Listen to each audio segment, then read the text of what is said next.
ठीक है। मुख्यमंत्री अभ्युदय योजना में आप सभी का स्वागत है और मैं कन्हैया पांडे एक बार फिर से आप सभी के लिए पॉलिटी की क्लास लेकर हाजिर हूं।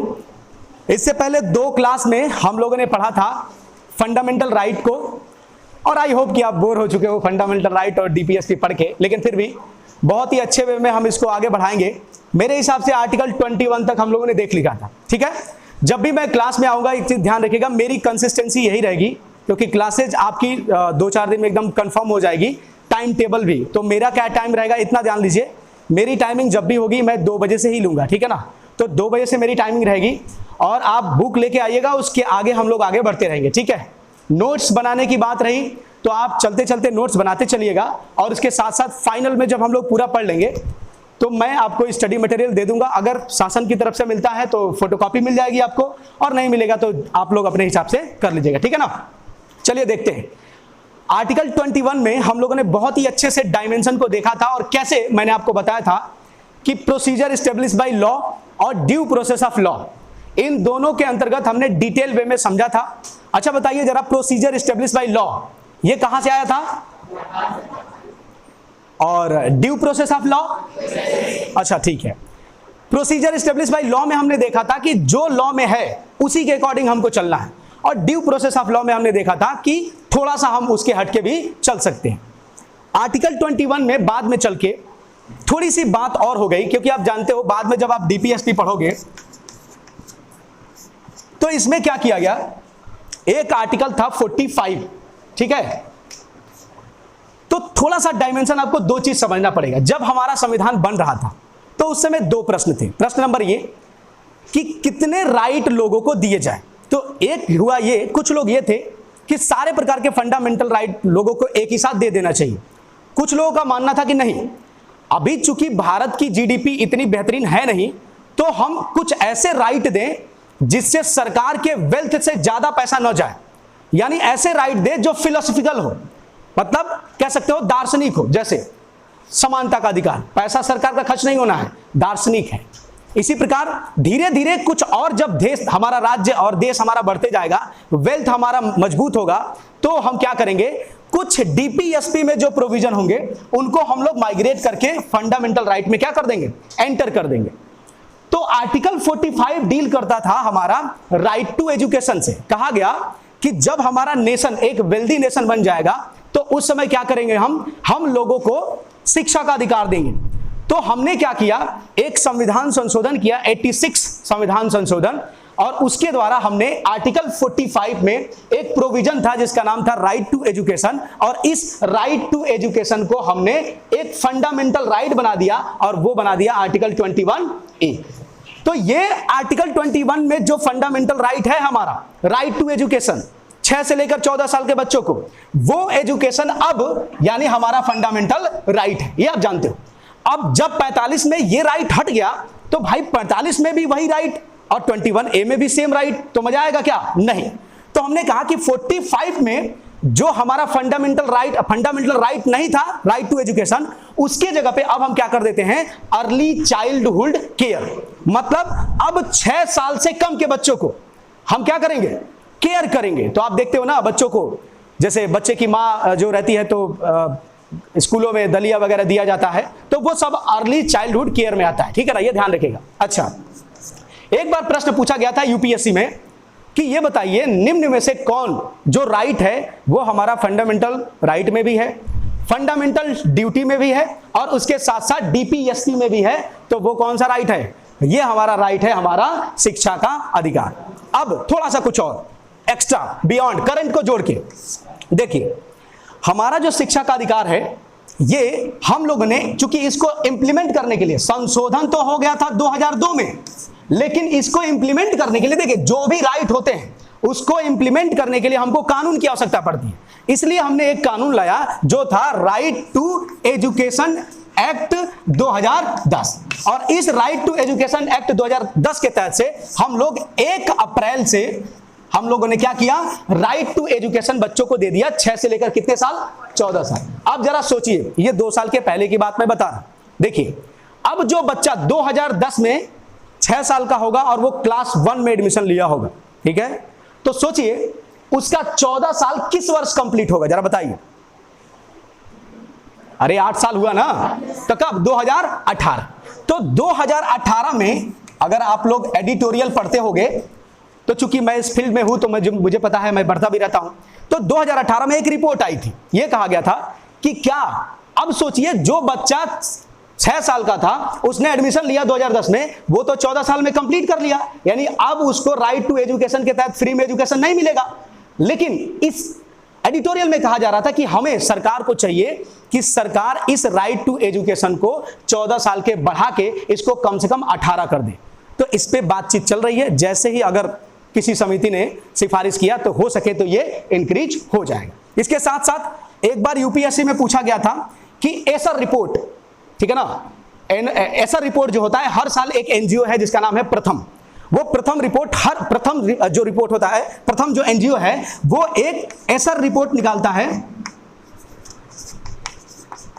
और ये रिपोर्ट में, ये हर वर्ष जनवरी में एक रिपोर्ट देते हैं, और जिस रिपोर्ट में ये दिखाया जाता है कि पूरा हमारे भारत में जो एजुकेशन का स्टेटस है वो कैसा है। और अगर आप निबंध के लिखने के लिए जाओगे, निबंध भी हमारा सेक्शन है ना, तो आपको हर वर्ष एजुकेशन से रिलेटेड जो डाटा है वो आपके एसर के रिपोर्ट से मिल जाता है, ठीक है ना। तो अगर आप एक लाइफ टाइम बढ़िया तरीके से तैयारी करना चाहते हो, होलिस्टिक अप्रोच करना चाहते हो, तो आप करंट में जो भी डाटा आपको मिले, और जो जैसे एजुकेशन से रिलेटेड, तो उसको कहीं एक किताब लिया, कॉपी लिया, उसमें भर दिया। कहीं पर आपको मिल गया, जैसे मान लीजिए नेचुरल डिजास्टर से रूप में, तो उसके आपका डाटा निकला, आपने भर दिया कहीं पे। कहीं पर वुमेन एम्पावर से रिलेटेड कोई मटेरियल मिल गया, उसको एक कॉपी लिख दिया। तो ऐसे करके आप अभी से कलेक्ट करते जाओगे तो आपको एक दिन ऐसे में प्रॉब्लम नहीं होगी। अगर आप सोचोगे कि सारा काम हम अभी एक ही बार कर लेंगे, प्रीलिम निकल जाएगा, फिर 4 महीने का जो बीच में गैप रहेगा उसमें तो हम रॉकेट साइंस लगा के एकदम उड़ा देंगे, नहीं हो पाएगा। इसलिए आप ऐसे वगैरह सारी चीजें साथ में करते लेके चलिएगा, ठीक है। अच्छा, अब आइए, ये तो हमारा हो गया आर्टिकल 21 के बाद से हम लोग बात करते हैं आर्टिकल 22 को, ठीक है।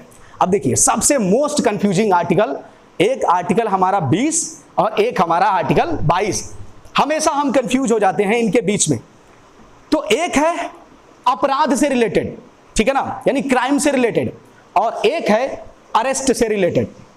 कोई है इसमें जो मुझे बता सकता है आर्टिकल 20, जिसमें मैंने 3 डायमेंशन बताए थे, वो तीनों मुझे बता सकता है पॉइंट्स? कोई भी है? आर्टिकल 20 में सब भूल गया, रिवीजन नहीं चल रहा है? अरे कोई तो निकले प्रभु, देखे बाहुबली कौन इस देश में, कौन हमारे अभ्युदय योजना का टॉर्च बैरियर है जो टॉर्च को लेके आगे जाएगा? कोई नहीं। हमने बताया था, हाँ बताएं। हाँ बिल्कुल, यानी दोहरे दंड से संरक्षण, यस, उसका खुद के खिलाफ कन्विक्ट नहीं किया जाएगा, आप खुद के खिलाफ गवाही नहीं दे सकते। और एक और,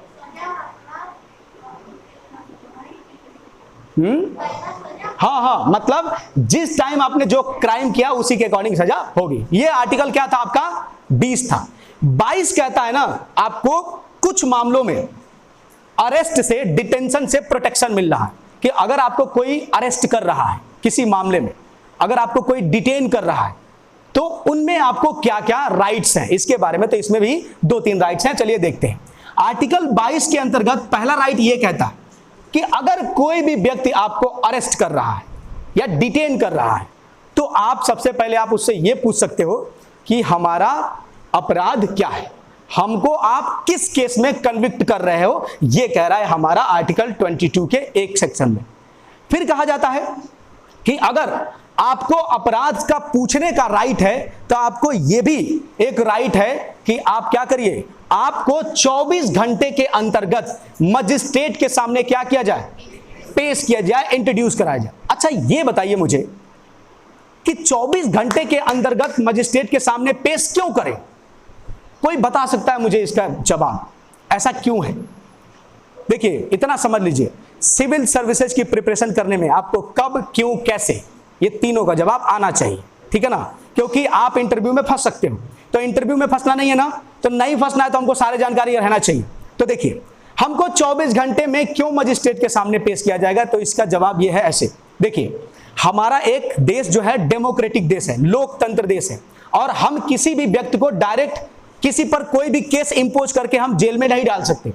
अगर कोई व्यक्ति बिना किसी गलती से, मान लेते हैं संदिग्धता के आधार पर किसी व्यक्ति को अक्यूज कर लिया जाता है, उसको गिरफ्तार कर लिया जाता है, तो उसको 24 घंटे के अंतर्गत मजिस्ट्रेट के सामने इंट्रोड्यूस करने का अर्थ यह है कि ताकि अगर वो व्यक्ति अपराधी है, मान लेते हैं अगर उसने क्राइम किया है, तो वो तब तो उस पर इन्वेस्टिगेशन वगैरह चलेगा, चार्जशीट फायर हो गई, वो बात अलग है। लेकिन अगर व्यक्ति अपराधी नहीं है, गलती से उसको अरेस्ट कर लिया गया है, तो अधिकतम वो 24 घंटे तक ही अरेस्ट रहे, ताकि वो आराम से 24 घंटे के बाद रिलीज हो जाए। तो पहला क्या था? तो पहला ये था कि भैया एक तो 24 घंटे के अंतर्गत आप क्या करोगे, मजिस्ट्रेट के सामने पेश करोगे, ठीक है ना। अगर कोई भी आपको अरेस्ट करता है तो कोई भी आप कारण पूछ सकते हो कि आप क्यों हमको अरेस्ट कर रहे हो। एक और राइट होता है कि अपने मनपसंद वकील से आप सलाह ले सकते हो, ठीक है ना। ये आपके अरेस्ट के 3 राइट हैं। यानी आप एक तो पहली बात क्या है, अपराध पूछ सकते हो कि किस क्राइम में, दूसरा कि आप मुझे 24 घंटे के अंदर मजिस्ट्रेट के सामने पेश कीजिए, अगर मैं एक्यूज होऊंगा, अगर मैं क्राइम किया होऊंगा तो मुझे आगे की कार्रवाई की जाए, और अगर नहीं किया हूं तो 24 घंटे ही मुझे क्या कर लिया जाए, रिलीज। और तीसरा कि मुझे मेरे मनपसंद वकील से परामर्श लेने की पावर दी जाए। ये 3 राइट। लेकिन अब कुछ एक्ट आए हैं, जैसे आपने नाम सुना होगा मीसा एक्ट, फिर आपने सुना होगा एक योगी जी हमारे हमेशा कहते रहते हैं सारे अपराधियों पर लगाई जाएगी रासुका, ठीक है ना, एनएसए लगाया जाएगा, नेशनल सिक्योरिटी एक्ट, ठीक है ना। और एक और एक्ट है पोटा, और एक टाडा एक्ट है, ठीक है ना, तो prevention of terrorism activity act 2002 वाला। तो ये कह रहा कि अगर आप किसी भी क्राइम में अगर संदिग्ध हो, मतलब अगर पुलिस आपको लगता है, इंटेलिजेंस की खबर मिलती है कि आपके होने से आप कुछ दिनों में क्या कर सकते हो, अपराध कर सकते हो, तो उनको बचाने के लिए आपको बिना किसी कारण बताए आपको डिटेन किया जा सकता है, किसी भी व्यक्ति को उठाया जा सकता है, अगर उसको एनएसए के तहत कार्रवाई की जा सकती है, टाडा और पोटा के तहत। तो जैसे पुराने जमाने में आपका रॉलेट एक्ट था, बिना वकील बिना दलील वाला कानून, वैसे इस जमाने में भी कुछ कानून हैं ऐसे जो बिना इजाजत के आपको उठा ले जाते हैं। तो ये भी ध्यान रखिएगा, घर पे जाके इन एक्ट्स को एक बार देख लीजिएगा, मीसा, टाडा, पोटा और एनएसए के बारे में, ठीक है ना, इसको ध्यान रखिएगा। तो ये हमारा था आर्टिकल 22। आगे बढ़ते हैं। देखिए फंडामेंटल राइट में हमने बताया था कि आपको 7 प्रकार के राइट हैं। 7 में से एक क्या हो गया है, रिपील्ड हो गया, जो राइट टू हमारा क्या था, प्रॉपर्टी था। एक हमारा राइट जो था वो था हमारा फ्रीडम, जो समानता का अधिकार था, उसको हमने पढ़ लिया था। दूसरा हमारा जो है स्वतंत्रता का अधिकार, उसको भी हमने क्या कर लिया, पढ़ लिया। अब हम लोग तीसरा मूव करते हैं कौन से राइट पे, तो ये राइट है राइट अगेंस्ट एक्सप्लॉइटेशन, शोषण के विरुद्ध अधिकार। और इसमें 2 राइट है, 2 आर्टिकल है शोषण के विरुद्ध अधिकार। जैसे देखिए पुराने जमाने में आपने सुना होगा कि लोगों को एक बार पकड़ के उनको खरीद लिया जाता था, ठीक है ना। आपने इतिहास में बहुत सारे ऐसे नाम देखे होंगे, गुलामों को, कुतुबुद्दीन ऐबक से लेके बहुत सारे लोगों का आपने नाम सुना होगा, जो क्या करते थे, एक बार उनको खरीद लिया जाता था, जो काम उससे कराओ। तो अगर हम एक डेमोक्रेटिक कंट्री में अगर ऐसा हम काम कराएं, लोगों से फोर्सफुली लेबर कराएं, तो ये मेरे हिसाब से ठीक नहीं है। तो इसलिए हम लोगों ने फंडामेंटल राइट बना दिया कि किसी भी व्यक्ति को आप फोर्सफुली लेबर नहीं करा सकते, और यह हमारा मेंशन किया गया है आर्टिकल 23 और 24 में। 23 डील करता है फोर्सफुली लेबर, और उसके साथ साथ किसी भी व्यक्ति को ह्यूमन ट्रैफिकिंग नहीं की जाएगी। ह्यूमन ट्रैफिकिंग का मतलब क्या होता है कि जैसे इलीगल क्या, मानव का व्यापार तो हमेशा से इलीगल ही है, क्या कहीं लिखा गया क्या कि मानव का व्यापार लीगल है, ऐसा है क्या? तो मानव का अगर व्यापार किया जा रहा है, आपने बहुत सारे फिल्में वगैरह में देखा होगा कि कंटेनर में भर के कैसे एक जगह से दूसरी जगह लेके जाया जाता है, तो ये क्या होगा, इलीगल होगा। इसके साथ साथ किसी भी व्यक्ति को फोर्सफुली लेबर नहीं कराया जाएगा, ये हमारा आर्टिकल 23 कहता है। उसी डायमेंशन को और क्लियर करने के लिए, क्योंकि हमारे देश में गरीबी बहुत ज्यादा है और हमारे देश में एक बहुत बड़ा चंक गरीबी रेखा से नीचे रहता है, तो उनके बच्चे भी गरीब हैं, और उनके बच्चे गरीब हैं तो उनके लिए भी एक प्रोविजन तो होना चाहिए, क्योंकि बहुत सारे बच्चे कारखानों में जो फैक्ट्रीज वगैरह होती हैं उसमें लगे रहते हैं। तो अब हमारा जो आर्टिकल 24 है ये डील करता है कि किसी भी बच्चे को अगर उसकी उम्र कितने साल से कम है, 14 साल से कम है, तो किसी भी बच्चे को हम किसी ऐसे फैक्ट्री में नहीं लगाएंगे जिस फैक्ट्री में कोई बहुत ही हानिकारक काम होता होगा। यह चीज ध्यान रखिएगा। अब देखिए 14 साल का बच्चा, उससे पहले का अगर जो भी बच्चा है उसको आप फोर्सफुली या फिर किसी भी, अगर वो सहमत भी है अगर वो नीडी भी है तब भी आप कहीं पर उसको अपॉइंट नहीं कर सकते, ये ध्यान रखिएगा। आपको अगर आप इंटरव्यू में जाओगे तो आपको इमोशनली कहा जाएगा। मान लीजिए एक बच्चा है, सिचुएशन बहुत देते हैं कि एक बच्चा है, मान लीजिए खाने पीने के लिए मर रहा है, उसके पास नहीं है और 14 साल से कम का बच्चा है और आपके पास एक फैक्ट्री है, आप बढ़िया BMW से चलते हो, तो आप बताइए आप उसको भीख दोगे या काम दोगे? तो आप भीख दोगे तब भी आप गड़बड़ कर रहे हो, क्योंकि अगर भीख आप दोगे तो उसके क्या होंगे, उसके इनोवेटिव माइंड में ब्रेक आप लगा दोगे, क्योंकि उसको मन करेगा अब तो भीख मांगेंगे, आराम से काम चल जाएगा मेरा। और अगर आप काम दोगे तो आप आर्टिकल 24 का वायलेशन। तो अब आप उसको कैसे डील करेंगे, आप हमें बताइएगा कि कैसे करना है इसको। हाँ, कुछ ऐसा काम कर सकते हैं जिसमें उसको ज्यादा प्रॉब्लम ना हो और ज्यादा खतरा ना हो, ये ध्यान रखिएगा। इसको भी जब आप डिटेल में पढ़ोगे तो इसके 3 सेगमेंट हैं, 6 साल से कम, 6 से 14 और 14 से ऊपर, ये ध्यान रखिएगा। 18 से ऊपर, 18 से ऊपर तो बच्चा कोई भी किसी भी फैक्ट्री में लग सकता है, लेकिन 6 से लेकर जो 14 के बीच है, 14 से लेकर 18 के बीच में, इसमें कुछ सेक्शनल डिफरेंशिएशन किए हैं, लेकिन वो इंपॉर्टेंट नहीं है, ठीक है। तो ये हमारा रहा आर्टिकल 23 और 24। अब जब हम लोग आगे बढ़ते हैं तो आज की स्थिति कुछ ऐसी है कि हमारे देश में फंडामेंटल राइट में जो रिलीजियस वाला फंडामेंटल राइट है बहुत ही चर्चे में। इसके पीछे मैं 2-3 करंट अफेयर भी आपको बताऊंगा। देखिए, हमारा जो नेक्स्ट आर्टिकल है वो हमारा 25 से लेकर कब तक है, 28 तक, और ये डील करता है रिलीजियस फ्रीडम को लेकर, यानी धार्मिक स्वतंत्रता को लेकर। अब दुनिया में आप किसी देश में चले जाइए, मेरे हिसाब से धार्मिक स्वतंत्रता जितना भारत में है उतना धार्मिक स्वतंत्रता आपको किसी देश में नहीं मिलेगा। एग्जाम्पल में देखिए, जो देश बहुत ही आजकल कह सकते हो कि ह्यूमन डेवलपमेंट इंडेक्स में रैंकिंग बहुत ज्यादा है उनकी। अच्छा, वैसे ये बताइए, मानव विकास सूचकांक ये जारी कौन करता है? Human development index. मैं पूछता रहूंगा, और ये बहुत ही इंटरेस्टिंग और बहुत अच्छे अच्छे क्वेश्चन होते हैं, तो आपको करंट से अपडेट रहना पड़ेगा, खासकर मेरी क्लास में। ह्यूमन डेवलपमेंट इंडेक्स कौन जारी करता है? हाँ, अंशिता बताओ। अब कितनी नौकरी चाहिए आपको? क्या चाहती हैं पूरे देश की नौकरी आप ही को मिल जाए? बताइए। ओके, कोई बात नहीं। तो आप बताइए ह्यूमन डेवलपमेंट इंडेक्स कौन जारी करता है? और कोई महान आत्मा? हाँ, विश्व वर्ल्ड बैंक? ना ना ना, हम आपको ऑप्शन दे देते हैं, IMF, world economic forum, UNDP और यस, ठीक है, UNDP, united nation development programme. तो ये विकास वाला डेवलपमेंट। अब देखिए, दुनिया के जितने भी डेवलप्ड कंट्री हैं, जैसे आप यूरोप में देखिए, जिनका ह्यूमन डेवलपमेंट इंडेक्स बहुत ही जबरदस्त है। आपको पता होगा 3-4 दिन पहले एक न्यूज आई थी कि श्रीलंका ने अपने यहाँ बुर्का बैन कर दिया, और उसके 4-5 दिन पहले खबर आई होगी कि स्विट्जरलैंड में अपना बुर्का बैन कर दिया, और उससे 1 महीना पहले आपको खबर आई होगी कि फ्रांस ने बुर्का बैन कर दिया।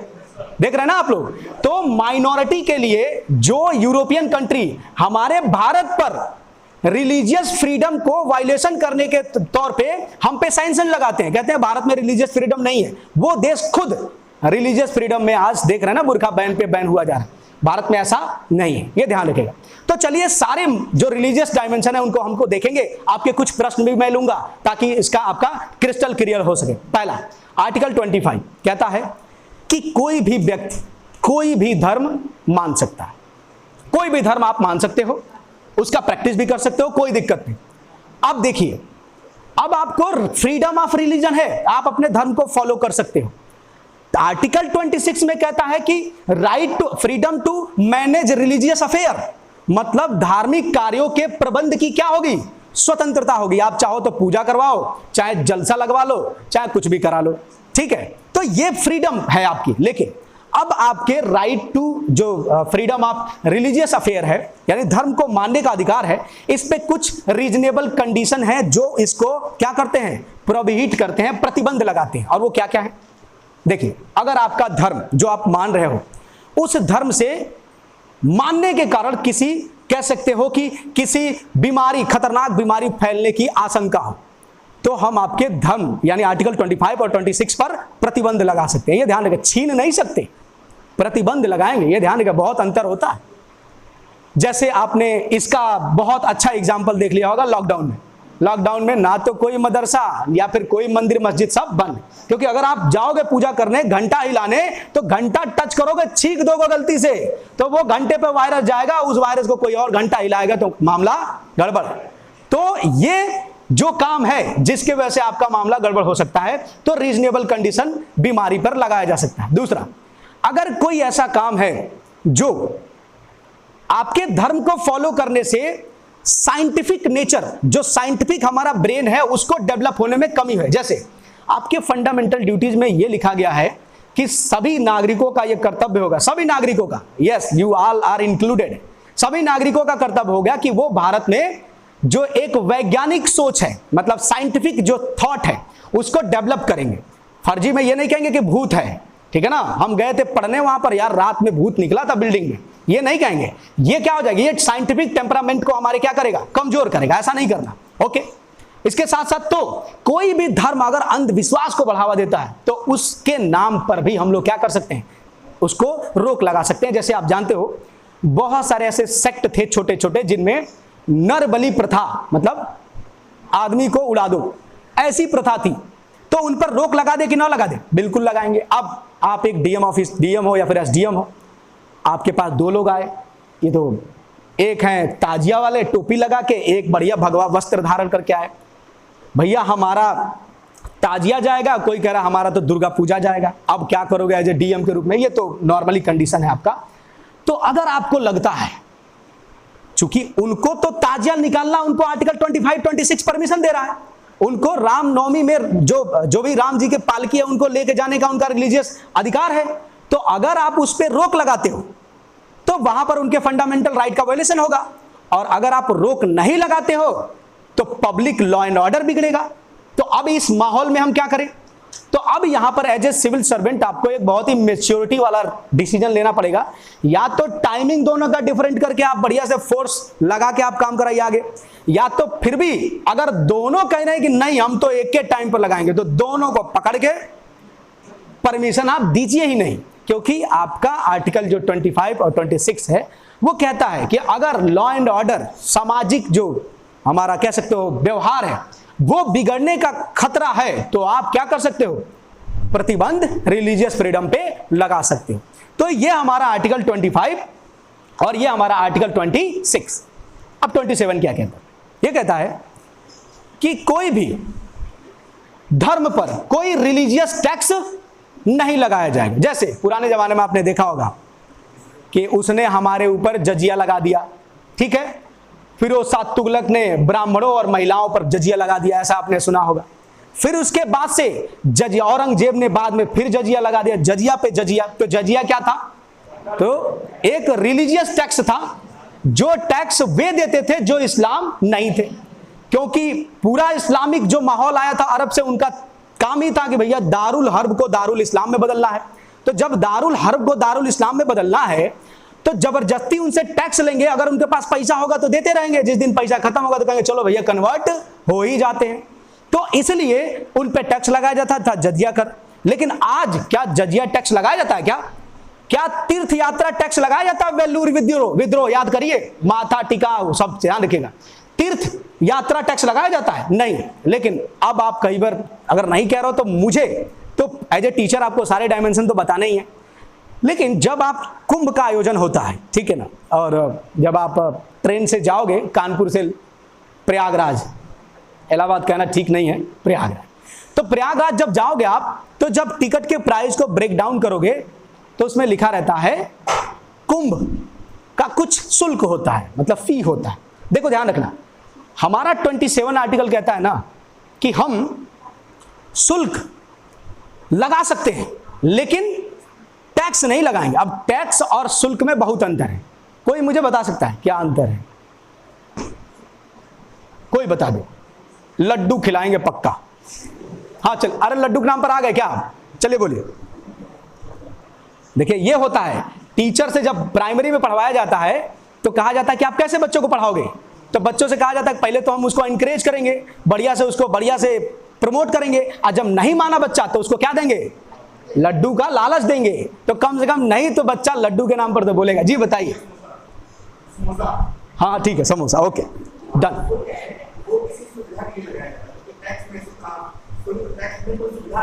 हाँ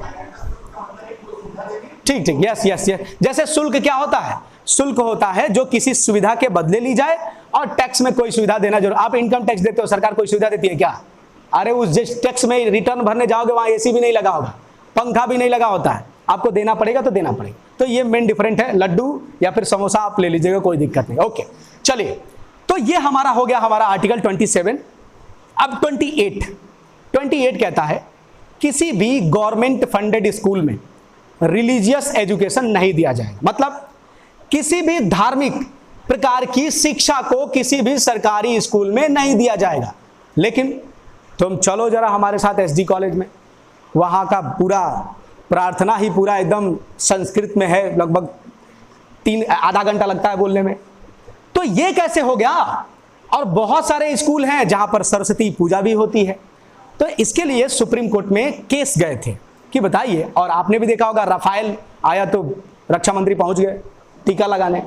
तो भाई ये कैसा सेकुलरिज्म? तो ये तो आपको इंटरव्यू में प्रश्न आ गए ना, ये सारे प्रश्न हैं, तो क्या करना है? तो इसके लिए सुप्रीम कोर्ट में भी गया कि कोई भी सरकारी जमीन की आधारशिला रखी जाती है तब भी पंडित जी पहुंच जाते हैं नारियल लेकर, हाँ, तो कैसे ये होगा?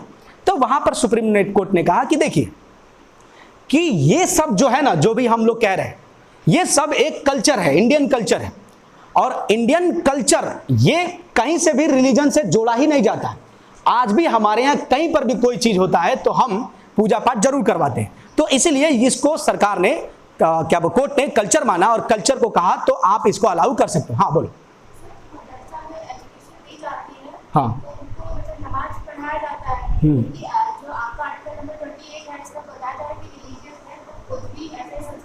ओके बस मैं आ ही रहा था। देखिए जब भी मैं कोई आर्टिकल कंप्लीट कर दूंगा ना, उसके बाद आपके पास प्रश्न नहीं बचेंगे। चलिए इसके देखिए अब इसमें कैसे प्रतिबंध हम लोग कर सकते हैं, कब एजुकेशन अलाउ है, मैं धीरे धीरे आ ही रहा था। देखिए मैंने क्या बोला कि कोई भी गवर्नमेंट फंडेड स्कूल, मतलब जो सरकारी है, जैसे जीआईसी, ठीक है ना, जीआईसी क्या होता है? टोटली सरकारी, उसमें आप कहीं भी धार्मिक शिक्षा नहीं दे सकते। लेकिन कोई ऐसा स्कूल है जो नहीं होता है सरकार द्वारा सहायता प्राप्त, ठीक है, मतलब सरकार ने कुछ उसको ग्रांट दिया है, एड दिया है। अब ये ग्रांट क्या होता है ये हम देखेंगे आर्टिकल 280 में, अभी नहीं। तो अगर सरकार ने उसको एड दिया है तो उस मामले में हम क्या कर सकते हैं, वहां पर रिलीजियस फ्रीडम में के अंतर्गत अगर आप चाहो तो धार्मिक शिक्षा दे सकते हैं, क्योंकि वो टोटली सरकार के द्वारा फंडेड नहीं है। लेकिन जो टोटली सरकार के द्वारा फंडेड है वहां पर आप नहीं दे सकते, ये ध्यान रखें। एक और चीज, जब आप हिंदू लॉ पढ़ोगे और मुस्लिम लॉ पढ़ोगे तो एक शब्द आता है जिसको हम कहते हैं ट्रस्ट, न्यास, जिसको हिंदी में बोलते हैं न्यास। जैसे राम मंदिर का ट्रस्ट एक बना है ना, जब भी कोई स्कूल या कॉलेज ट्रस्ट पे चलता है तो वो ट्रस्ट में बोर्ड ऑफ जो मेंबर होते हैं ना, वो उनकी जमीन होती है पूरी, उस जमीन को एक ट्रस्ट के नाम पर वो रजिस्टर कर देते हैं। और जब वो रजिस्टर कर देंगे तो उनका जो पूरा मैनेजमेंट होगा, वो सारा मैनेजमेंट वही जो जितने ट्रस्टी रहेंगे वो लोग देखेंगे। तो वहां पर भी रिलीजियस जो एजुकेशन है वो दिया जा सकता है। जैसे अगर आप एसडी कॉलेज में जाओ तो वहां पर वो ट्रस्ट है, ब्रह्मावर्त ट्रस्ट, जिसमें कई सारे कॉलेज आते हैं, वीएनएसडी, बीएसएसडी, तो ऐसे, तो इसमें आप एजुकेशन दे सकते हो। अर्थात जो फुल्ली फंडेड है उसमें आप नहीं दोगे, जो हाफ फंडेड है और या फिर जिसमें जो ट्रस्ट के रूप में बना है, और जो इस्लामिक जो मदरसे होते हैं वो भी ट्रस्ट के रूप में ही होते हैं, ठीक है ना, तो उसमें भी दिया जा सकता है। हाँ क्या जैसे वो जो एएमयू है, आप जाइएगा एएमयू का एक्ट पढ़िएगा, ठीक है ना। और बीएचयू के महाराजा भारत में जब जुड़ रहे थे तो उन्होंने शर्त रखा था कि इसके बोर्ड आपके मेंबर हम ही रहेंगे, ठीक है ना। तो बीएचयू के पीछे भी ट्रस्ट है, एएमयू के पीछे भी ट्रस्ट है, आप जाके पढ़िएगा उसको डिटेल में, आपको चीजें क्लियर हो जाएंगी, ठीक है ना। तो ये रहा हमारा कौन सा आर्टिकल थे हम लोग 28। अब नेक्स्ट फंडामेंटल राइट पर अगर हम मर्ज करें, आगे बढ़े, तो एक हमारे दो फंडामेंटल राइट आते हैं, एक 29 और एक 30। तो आर्टिकल 29 क्या है? तो आर्टिकल 29 आपको अल्पसंख्यकों के बारे में कुछ क्या करता है, अधिकार देता है। आर्टिकल 29 और 30 ये दोनों कहते हैं कि हम कुछ अल्पसंख्यक को राइट देंगे। तो पहला तो प्रश्न यही बनता है कि अल्पसंख्यक हम किसको कहते हैं। यूपीएससी में भी प्रश्न पूछा है कि अल्पसंख्यक हम कैसे डिसाइड करते हैं। हाँ बताइए। हाँ यस, देखिए हमारे यहाँ, हमारे भारत में दो प्रकार के अल्पसंख्यक हैं, एक रिलीजियस मतलब धार्मिक रूप से, और एक लिंग्विस्टिक यानी भाषा के आधार पर। अगर भाषा के आधार पर, इसमें कितने लोग हैं जो भोजपुरी बोलते हैं, हम बोलते हैं, तो हम क्या हो गए, हम यहां भाषा के आधार पर माइनॉरिटी हो गए भाई साहब। और आप लोग हमको तंग नहीं कर सकते, मैं बता दे रहा हूं, ठीक है। तो ये हो गया भाषा के आधार पर। धर्म के आधार पर, यहां पर मेरे हिसाब से कोई क्रिश्चियन शायद ही हो, मेरे हिसाब से नहीं होगा। तो जो धर्म के आधार पर और हमारा उसके साथ साथ भाषा के आधार पर हम लोग तय करते हैं कि कौन अल्पसंख्यक होगा। कितने अल्पसंख्यक हैं, कोई बताएगा मुझे फिर से?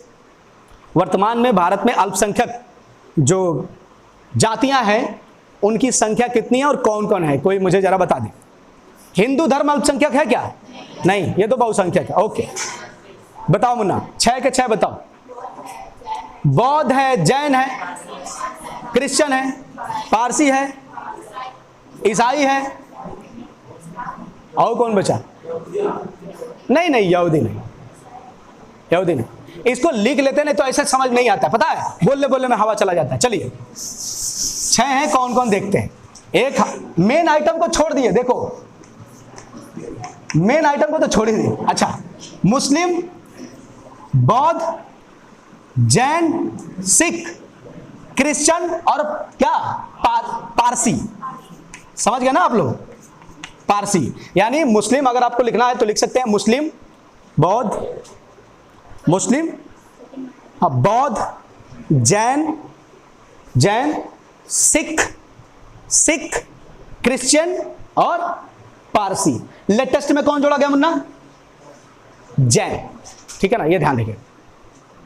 ये 6 के 6 हमारे जो रिलीजियस कह सकते हो ग्रुप है। मुस्लिम है, बौद्ध है, जैन है, सिख है, क्रिश्चियन है और पारसी है, ठीक है। तो ये 6 हमारे माइनॉरिटी ग्रुप है, ठीक है ना। अब देखिए, इस पर भी एक डिबेटेबल बहुत बड़ा इशू है जो मेंस के ओरिएंटेड है और आपके इंटरव्यू के ओरिएंटेड है। कैसे? जैसे देखिए, हमारे बहुत से ऐसे स्टेट हैं जिस स्टेट में ये जातियां मेजॉरिटी में है, बाकी वहां की हिंदू धर्म जो बहुसंख्यक है वो वहां पर माइनॉरिटी में। एग्जांपल के तौर पर पंजाब सिख मेजॉरिटी, बाकी हिंदू वहां पर माइनॉरिटी में। अगर आप केरला जाओ, उसके साथ साथ नॉर्थ ईस्ट के स्टेट जाओगे तो वहां पर बहुत सारे ऐसे स्टेट हैं जहां पर मुस्लिम मेजॉरिटी ज्यादा है और हमारी हिंदू माइनॉरिटी में है। अब जब केंद्र से जब फंड जाता है तो उस फंड में तो माइनॉरिटी सिर्फ इन 6 लोगों को लाभ मिलता है। तो अगर हम स्टेट के हिसाब से देखें, राज्य के हिसाब से देखें, तब तो यह मामला गड़बड़ है। जैसे ओबीसी आयोग में आपको पता होगा आर्टिकल 340 में जो ओबीसी का अब एक सब सेक्शन किया जा रहा है, यानी 27% रिजर्वेशन सबको मिलता था। एक बार ओबीसी सर्टिफिकेट बनाया और सबको 27% मिल गया। लेकिन अब क्या होने वाला है, उसमें सब सेक्शन होने वाला है कि भैया यादव जी को इतना, जो उसमें मजबूत है, यानी जिसको राइट ज्यादा, जिनके मतलब उनका सेंसस होगा, मतलब कुल मिला जुला के देखा जाए कौन अमीर है कौन गरीब है, जिनको ज्यादा अधिकार पहले से ही प्राप्त है उनको कम रिजर्वेशन मिल जाएगा। और ओबीसी वर्ग में जिसको कम, मतलब कह सकते हो जिनका रिप्रेजेंटेशन है, उनको हम क्या कर देंगे, रिजर्वेशन बढ़ा देंगे। तो ये भी सेक्शनाइज किया जा रहा है।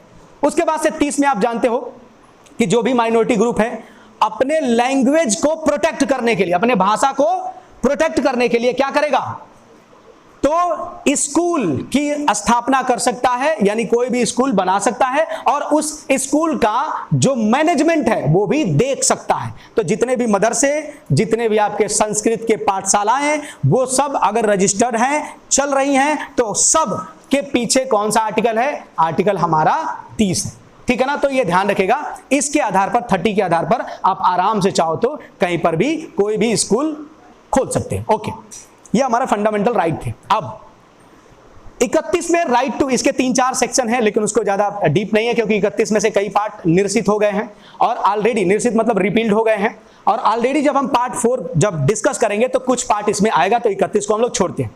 नेक्स्ट हमारा जो राइट है वो नंबर 6 वाला राइट, जिसको हम कहते हैं राइट टू कॉन्स्टिट्यूशनल रेमेडी, संवैधानिक उपचारों का अधिकार। अब देखिए, इस पे ज्ञान आपको बहुत होगा, मुझे पता है पहले से। मैं इसको हल्के में लेके चल रहा हूं और जो भी एस्पेक्ट है सबको लेके चल रहा हूं। देखिए, 3 आत्मा है। हाँ, जरा देखिए आप, मेरे हिसाब से नया कुछ तो मिलेगा ही। एक आत्मा हमारा प्रस्तावना है ना। एक आत्मा हमारा फंडामेंटल राइट का आर्टिकल 32 है।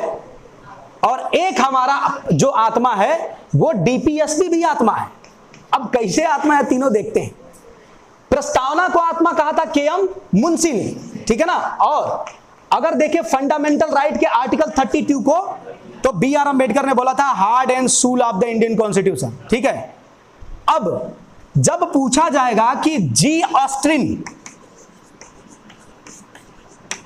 ये बहुत कह सकते हो कि लॉ के क्षेत्र में बहुत बड़े नाम हैं, ब्लैक स्टोन, जी ऑस्टिन और बहुत सारे ऐसे नाम हैं जो लॉ के क्षेत्र में बहुत बड़ा नाम है। तो इन्होंने बोला था कि एक्चुअल में जो राज्य के नीति निर्देशक तत्व है ना, ये क्या है, संविधान की आत्मा है। तो आत्मा अगर पूछे, पहली बार नॉर्मली बस इतना पूछ दे कि संविधान की आत्मा है, ठीक है, तो आपको कुछ नहीं देखना है, डायरेक्ट प्रस्तावना को मारना, ठीक है। पूछे के एम मुंशी के अकॉर्डिंग संविधान की आत्मा है, प्रियम्बल मार देना। जब पूछे बाबा साहब भीमराव अंबेडकर के अकॉर्डिंग संविधान की आत्मा क्या है, तब 32। और जब कहे कि जी ऑस्टिन ने किसे कहा, तो आप कहोगे डीपीएसपी को, ठीक है ना, ये आत्मा। तो आर्टिकल 32 को जो हमारे भीमराव अंबेडकर जी हैं, उन्होंने क्या बोला था, संविधान की आत्मा। अब देखिए इसमें क्या है, हमारे संविधान में अगर फंडामेंटल राइट रहता और उसको इन्फोर्स कराने का राइट नहीं रहता, तो दिक्कत क्या होती? दिक्कत यह होती कि जिस फंडामेंटल राइट को जो पार्लियामेंट है अगर हमसे छीन नहीं सकता, उसको देना ही पड़ेगा। अगर वायलेशन हो रहा है हमारा, तो हमें कहां जाना है, ये तो तय होना चाहिए ना, गारंटी तो देना चाहिए ना। तो इसीलिए आर्टिकल 32 फंडामेंटल राइट की गारंटी देता है, और यह गारंटी देता है कि कोई भी व्यक्ति, चाहे वो प्राइवेट हो चाहे वो गवर्नमेंट का व्यक्ति हो, अगर आपके फंडामेंटल राइट को क्या करता है, वायलेट करता है, तो आप डायरेक्ट सुप्रीम कोर्ट में पिटीशन दाखिल कर सकते हो। अब जब सुप्रीम कोर्ट में पिटीशन आप दाखिल करोगे, तो जैसे आपका केस का नेचर होगा, उस नेचर के अकॉर्डिंग सुप्रीम कोर्ट आपको 5 टाइप के रीट जारी करेगा। अब ये 5 टाइप के जो रीट हैं, उनके नाम कुछ ऐसे हैं, जैसे पहला हैबियस कॉर्पस, जिसको हम कहते हैं बंदी प्रत्यक्षीकरण। इसको लॉ की भाषा में बोलते हैं वी हैव द बॉडी, मतलब हमको अपने बॉडी रखने का क्या है, अधिकार है। इसके अंतर्गत चाहे कोई पब्लिक का व्यक्ति यानी सरकार का व्यक्ति, चाहे कोई प्राइवेट व्यक्ति, अगर आपके शरीर को इलीगल तरीके से डिटेन, इलीगल शब्द है, लीगल नहीं है, अगर मान लीजिए आपने किसी की हत्या करके गई है, आपको कोई अरेस्ट कर रहा है, तो आप कहो कि हमको तो हैबियस कॉर्पस का अधिकार है, मिलेगा क्या? नहीं। इलीगली तरीके से अगर कोई आपको डिटेन करता है, तो आपको राइट है कि आप 24 आवर के अंतर्गत कहां जाओगे, सुप्रीम कोर्ट, और मतलब 24 आवर के अंतर्गत आपको क्या करना है, मजिस्ट्रेट के सामने पेश किया जाएगा। और आप अगर अक्यूज होगे, गलत होगे, तो आपको आगे की प्रोसीडिंग, और अगर अक्यूज नहीं होगे तो आपको छोड़ दिया जाए। तो 24 आवर ये ध्यान रखिएगा। और आप जानते हो कि 24 आवर में आने और जाने का समय नहीं इंक्लूड है, और इसी का फायदा तो उठाया जाता है। पता चला गाड़ी ठीक थी, लेकिन रास्ते में गाड़ी पलट गई, मामला हो गया गड़बड़। तो इसलिए यह ध्यान रखिएगा, आने जाने का टाइम इसमें इंक्लूड नहीं है। दूसरा है परमादेश, जिसको आप क्या बोलते हो इंग्लिश में, मैंडेमस। तो इसका जो टाइटल है वी कमांड, ठीक है ना, वो क्या था, वी हैव द बॉडी, ये क्या है, वी कमांड, मतलब हम आदेश देते हैं। क्या आदेश देते हैं? कि जो भी काम आपको दिया गया है वो काम अपने अच्छे तरीके से आप करिए, यानी जो भी आपको कर्तव्य ड्यूटी दिए गए हैं वो आप अपने अच्छे हिसाब से करिए। जैसे मान लीजिए आप किसी ऑफिस में गए, आपको कोई काम था और पब्लिक सर्वेंट जो है वो आपका काम नहीं मान रहा है, तो आप उस समय उसके खिलाफ पीआईएल मतलब रीट जारी क्या बोलते हैं, पिटीशन दाखिल करोगे। तो सुप्रीम कोर्ट उनसे पूछेगा कि बताइए भाई साहब, आप हमारे जो आदेश हैं इनको फॉलो करिए और आपको जो काम दिया गया है वो काम करिए। तीसरा, जिसको हम बोलते हैं प्रतिषेध, प्रोविजन। प्रतिषेध मतलब आप देखते हो ना, कहीं पर भी पेट्रोल की दुकान पे पेट्रोल की दुकान नहीं होता, पंप होता है, उस पेट्रोल पंप पे आप जाते हो तो क्या लिखा रहता है, धूम्रपान अलाउ है ना, निषेध यानी प्रोहिबिटेड। तो धूम्रपान निषेध है, मतलब नहीं करना है। अब जैसे मान लीजिए कोई लोअर कोर्ट है, जैसे हम कहते हैं सेशन कोर्ट को राइट है कि वो 14 साल से ज्यादा की सजा न दे, 7 साल से ज्यादा न दे। जो दीवानी कोर्ट होता है सिविल कोर्ट, वो 3 साल से ज्यादा की सजा न दे। अब मान लीजिए कोई ऐसा मामला है जिस मामले पर वो अपने अधिकार यानी जुरिडिक्शन से ज्यादा बाहर पे सुनवाई कर रहा है, तो जो हायर अथॉरिटी होगी सुप्रीम कोर्ट, वो कहेगी कि भाई साहब आप इस पे सुनवाई न कीजिए, आप इस पे हियरिंग न कीजिए, क्योंकि ये आपके जुरिडिक्शन से क्या है, बाहर है, ये आपके अधिकार क्षेत्र से बाहर है। तो जितने आपको राइट दिए गए हैं उस पे आप काम करिए, जो राइट आपसे बाहर है उसको आप न करिए। अब इसके आगे का जो राइट है वो है जिसको हम बोलते हैं उत्प्रेषण, सटेरॉरी। उत्प्रेषण क्या कहता है, नाम में देखो नहीं लिख रहा, प्रेषण मतलब नीचे से पुश करो ऊपर।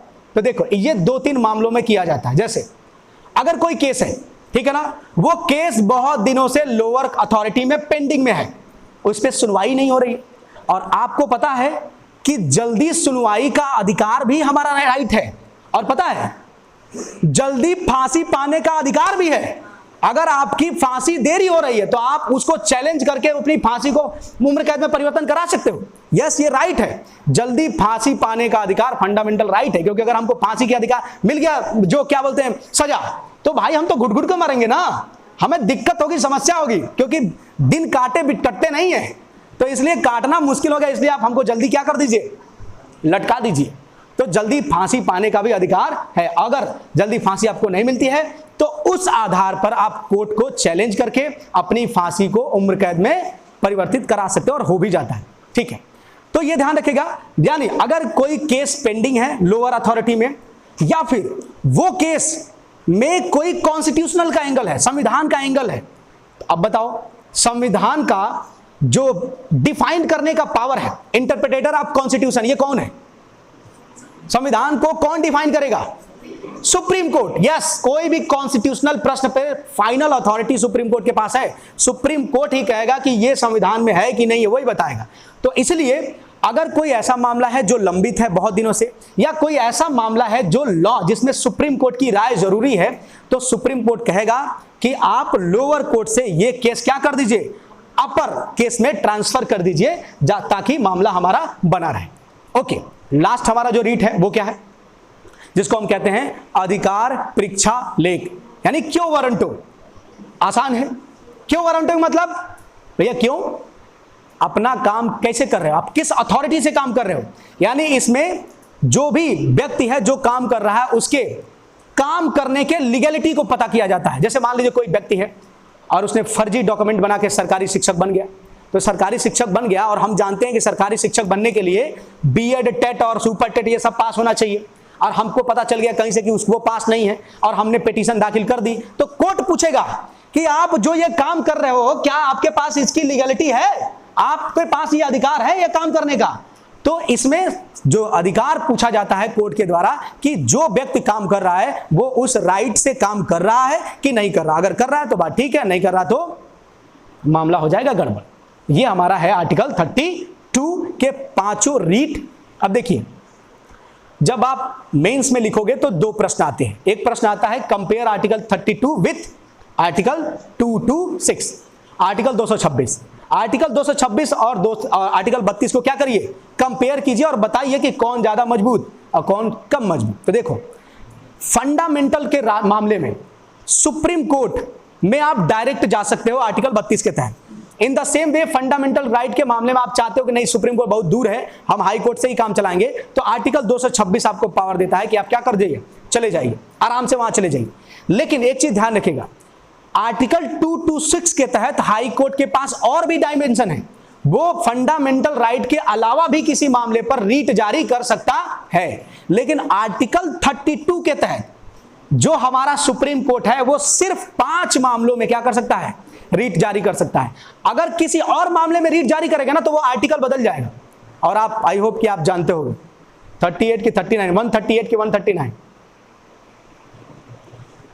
घर पे जाके देखिएगा 139 है कि 38 है, ठीक है ना, जिसमें यह कहा जाता है कि सुप्रीम कोर्ट को यह पावर है कि वह फंडामेंटल राइट के अलावा भी किसी और भी मुद्दे पर रीट जारी कर सकता है। आर्टिकल 139 देख लीजिएगा। ओके, अब देखिए, अब यह हमारा 32 खत्म हो गया, तो 32 के बाद से जो 33 है, 34 है, 35 है, ये बेसिकली फंडामेंटल राइट को मतलब कह सकते हो कि कम करते हैं। एक तरफ से जो कहता है कि जो जितने भी हमारे सैन्य जो क्षेत्र होंगे, जैसे आर्मी, नेवी और जो एयरफोर्स होंगे, उनको फंडामेंटल राइट हम नहीं देंगे, क्योंकि अगर उनको दे दिया तो फिर मामला हो जाएगा गड़बड़, ठीक है ना। उसके साथ साथ ये कहा जाता है कि किसी भी प्रकार का जो फंडामेंटल राइट है, ठीक है ना, ये फंडामेंटल राइट आप जानते हो कि इनफोर्सेबल बाय लॉ है, विधि के द्वारा क्या है, परिवर्तनीय है। उसके खिलाफ अगर आपको कोई वायलेट कर रहा है फंडामेंटल राइट तो आप सुप्रीम कोर्ट जा सकते हो। इसके साथ साथ इसी फंडामेंटल राइट में यह भी कहा गया है कि किसी भी फंडामेंटल राइट को इन्फोर्स करने के लिए, लागू करने के लिए लॉ कौन बनाएगा, स्टेट लेजिस्लेचर बनाएगा कि सेंट्रल मतलब पार्लियामेंट बनाएगा? तो कहा गया है कि किसी भी फंडामेंटल राइट को इंप्लीमेंट करने के लिए, इन्फोर्स करने के लिए पार्लियामेंट लॉ बनाएगा। जैसे एग्जांपल के तौर पर आर्टिकल 17 को इंप्लीमेंट करने के लिए बनाया गया SC/ST एट्रोसिटी एक्ट 1989, ठीक है ना। तो कोई भी आर्टिकल को लागू करना है तो उसके लिए कौन नियम बनाएगा? पार्लियामेंट। जैसे right to education article 21A को इंप्लीमेंट करने के लिए बनाया गया। ऐसे बहुत सारे राइट है, जैसे बधुआ मजदूरी को रोकने के लिए कानून बनाया गया 1976 में, ठीक है ना। तो इसलिए जितने भी कह सकते हो कि बधुआ मजदूरी से लेकर जितने भी फंडामेंटल राइट हैं उन सबको लागू करने के लिए पावर किसके पास है कानून बनाने का? पार्लियामेंट के। तो ये हो गया हमारा एक फंडामेंटल राइट जो एक खत्म हो गया। तुरंत मर्ज हम लोग करते हैं डीपीएसपी पे। और बेसिक आप लोग बहुत सारे ट्रायल लेक्चर में देख चुके होंगे मेरे हिसाब से, तो मुझे नहीं लगता है कि इस पे ज्यादा करना है, लेकिन जो मेरे हिसाब से है आपको डिफरेंट तो लगेगा ही। तो चलिए उसको देख लेते हैं हम लोग और फिर आगे बढ़ते हैं। और आर्टिकल वाइज हम लोग आज खत्म भी कर देंगे इसको। देखिए डीपीएसपी, तो पहले इसकी फिलॉसफी, तो इसको फुल फॉर्म में हम क्या बोलते हैं? Directive principle of state policy. Part कौन में आता है? पार्ट 4, ठीक है। अच्छा, कौन से आर्टिकल से कौन से आर्टिकल तक? 36 से 51। अच्छा, टेकन फ्रॉम कहां से लिया गया है? आयरलैंड, ये भी आप जानते हो। उसके साथ साथ अब कुछ इसकी फिलॉसफी देखो। पीसीएस में जाओगे तो ये पूछा जाएगा कौन भाग कहां आर्टिकल, ये सब। लेकिन सिविल में जाओगे तो मामला थोड़ा बदल जाएगा। अब वो क्या कहता है? फिलॉसफी की इसकी समझते हैं हम डीपीएसपी। देखो फिलॉसफी जो है डीपीएसपी का जो दर्शन है वो 3 टाइप का, ठीक है ना। डीपीएसपी में 3 प्रकार के सिद्धांत हैं। एक सिद्धांत जो कहता है समाजवादी सिद्धांत, यानी सोशल फिलॉसफी, यानी कुछ आर्टिकल ऐसे हैं डीपीएसपी में जो सामाजिक तत्वों को बढ़ावा देते हैं, समाजवाद को बढ़ावा देते हैं। जैसे एग्जांपल के तौर मोदी जी का नारा है सबका साथ सबका विकास। ये नारा किस चीज को डिनोट कर रहा है? समाजवाद को डिनोट कर रहा है, यानी सबका साथ सबका विकास, समाजवाद। ओके, तो कुछ आर्टिकल हमारे ऐसे हैं जो समाजवादी नेचर के हैं, ठीक है। जैसे एग्जांपल के तौर पर एक समान सिविल संहिता, यूनिफॉर्म सिविल कोड, सबके लिए एक नागरिक संहिता, ये क्या है? सबके लिए एक कानून। तो ये समाजवादी है कि नहीं है? उसके बाद सभी नागरिकों के लिए, ठीक है ना, समान कार्य के लिए समान वेतन, ठीक है, यानी equal pay for equal work, एक काम के लिए एक पेमेंट। तो ये भी क्या है? समानता दे रहा है ना, समाजवाद को फैला रहा है। Equal justice and free legal aid, यानी समान नागरिक संहिता और मतलब equal justice and free legal aid का मतलब है कि सबको निशुल्क विधिक सहायता दी जाएगी। तो सबको निशुल्क विधिक सहायता, तो ये समाजवादी तो फिलॉसफी है। तो कुछ हमारे आर्टिकल क्या हैं? समाजवादी विचारधारा के हैं। अब कुछ जो हमारे आर्टिकल हैं वो क्या हैं? गांधीवादी हैं। अब गांधीवादी आइडिया को समझने के लिए पहले गांधी जी को समझना पड़ेगा। देखो गांधी जी कहते थे ना कि आपने देखा होगा कि कैसे पूना पैक्ट के बाद गांधी जी ने अपनी पूरी जिंदगी हरिजन उत्थान में लगा दिया। तो वो कुल मिलाजुला के वो चाहते थे कि पिछड़े और जो SC/ST लोग हैं उनका क्या हो? उत्थान हो। तो हम देखते हैं आर्टिकल 46 में है कि भाई साहब SC/ST और पिछड़े वर्ग में शिक्षा का उत्थान, तो वो क्या हो जाएगा? कैसी विचारधारा है? गांधीवादी। इसके साथ साथ ग्राम पंचायत का गठन, गांधी जी कहते थे कि सत्ता का डिसेंट्रलाइजेशन होना चाहिए। सत्ता का क्या होना चाहिए? विकेंद्रीकरण। विकेंद्रीकरण और केंद्रीकरण में बस एक अंतर है। देखो जब मैं क्या करूं, जैसे मान लो एक बहुत ही अच्छा एग्जांपल देता हूं, कल से डीएम साहब से मैं लिखवा के आ जाऊं कि पूरे अभ्युदय क्लास में कानपुर की सारी क्लासेज हम ही लेंगे, कन्हैया पांडे, तो हम कहेंगे यहां पर नॉलेज का सेंट्रलाइजेशन हो गया, एक ही व्यक्ति सब पढ़ाएगा। और अगर हमने ऑर्डर पास करा लिया कि कहा नहीं यहां पर कानपुर में सिर्फ पांडे जी नहीं पढ़ाएंगे, कई लोग पढ़ाएंगे, तो यहां पर हो जाएगा डिसेंट्रलाइज। तो आप देखिए, और पीसीएस 2020 का एक प्रश्न लीजिए, हमारे सामने आपके है। हमारे यहां एक केंद्र सरकार है कि नहीं है?